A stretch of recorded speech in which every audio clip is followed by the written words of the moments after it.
Hello, my name is Jack Kellems, and today I am going to read A Bad Trip by Charles Bukowski. Did you ever consider that LSD and color TV arrived for our consumption about the same time? Here comes all this explorative color pounding, and what do? We outlaw one and fuck up the other. TV, of course, is useless in present hands. There's not much of a hell of an argument here. And I read where in a recent raid it was alleged that an agent caught a container of acid in the face, hurled by alleged manufacturer of a hallucinogenic drug. This is also a kind of a waste. There are some basic grounds for outlawing LSD, DMT, STP. It can take a man permanently out of his mind. But so can picking beets, or turning bolts for GM, or washing dishes, or teaching English 1 at one of the local universities. If we outlawed everything that drove men mad, the whole social structure would drop out. Marriage, the war, bus service, slaughterhouses, beekeeping, surgery, anything you can name. Anything can drive men mad because society is built on false stilts. Until we knock the whole bottom out and rebuild, the madhouses will remain overlooked, and cuts in madhouse budgets by our good governors are taken by me to indirectly imply that those driven mad by society are not fit to be supported and cured by society, especially in an inflationary and tax-mad age. Such money could be better used to build roads, and I have a splendid thought. Why not assassinate the insane? Think of the money we could save. Even a madman eats too much and needs a place to sleep. And the bastards are disgusting. The way they scream and smear their shit on the walls, all that. All we need is a small medical board to make the decisions and a couple of good-looking nurses, male or female, to keep the psychiatrists' extracurricular sexual activities satisfied. So let's get back, more or less, to LSD, as it is true that the less you get, the more you chance. Say beet picking. It is also true that the more you get, the more you chance. Any explorative complexity, painting, writing poetry, robbing banks, being a dictator, and so forth, takes you to that place where danger and miracle are rather like Siamese twins. You seldom go wire to wire, but while you're going, the living is fairly interesting. It's good enough to sleep with another man's wife, but someday you know you are going to be caught with your pants down. This only makes the act more pleasurable. Our sins are manufactured in heaven to create our own hell, which we evidently need. Get good enough at anything, and you'll create your own enemies. Champions get the raspberry. The crowd aches to see them get knocked off in order to bring them down to their own bowl of shit. Not many damn fools get assassinated. A winner can be brought down by a mail-order rifle, so the fable says, or by his own shotgun in a small town like Ketchum, or like Adolf and his whore as Berlin split its sides in the last page of their history. LSD can flake you too, because it is not an arena for loyal shipping clerks. Granted, bad acid, like bad whores, can take you out. Bathtub gin, bootleg liquor, had its day too. The law creates its own disease and poisonous black markets, but basically, most bad trips are caused by the individual being trained and poisoned beforehand by society itself. If a man is worried about rent, car payments, time clocks, a college education for his child, a $12 dinner for his girlfriend, the opinion of his neighbor, standing up for the flag, or what is going to happen to Brenda Starr, an LSD tablet will most probably drive him mad because in a sense he is already insane and only borne along on social tides by the outward bars and dull hammers that render him insensible to any individualistic thinking.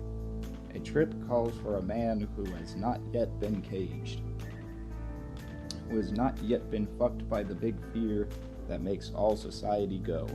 Unfortunately, Most men overestimate their worthiness as basic and free individuals, and it is the mistake of the hippie generation not to trust anybody over 30. 30 doesn't mean a damn thing. Most beings are captured and trained totally by the age of 7 or 8. Many of the young look free, but this is only a chemical thing of body and energy, and not a realistic thing of spirit. I have met free men in the strangest of places and at all ages, as janitors, car thieves, car washers, and some free women too, mostly as nurses or waitresses, and at all ages. The free soul is rare, but you know it when you see it, basically because you feel good, very good, when you are near or with them. An LSD trip will show you things which no rules cover. It will show you things not in textbooks and things which you cannot protest to your city councilman about. Rest only makes the present society more bearable. LSD is another society within itself. If you are socially orientated, you can probably mark LSD off as a hallucinogenic drug, which is an easy way of getting off and forgetting the whole thing. But hallucination, the definition of it, depends upon which pole you are operating from. Whatever is happening to you at the time it is happening does become the reality. It can be a movie, a dream, sexual intercourse, murder, being murdered, or eating ice cream. Only lies are imposed later. What happens, happens. Hallucination is only a dictionary word and a social stilt. When a man is dying, to him, it is very real. To others, it is only bad luck or something to be disposed of. Forest lawn takes care of everything. When the world begins to admit that all the parts fit the whole, then we may begin to have a chance. Whatever a man sees is real. It was not brought there by an outside force. It was there before he was born. Don't blame him because he sees it now, and don't blame him for going mad because the educational and spiritual forces of society were not wise enough to tell him that exploration never ends, and that we must all be little shits boxed in with our ABCs and nothing else. It is not LSD that causes the bad trip.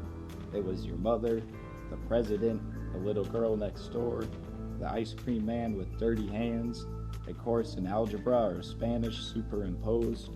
It was the stench of a crapper in 1926. It was a man with a nose too long when you were told long noses were ugly. It was laxative. It was the Abraham Lincoln Bridge.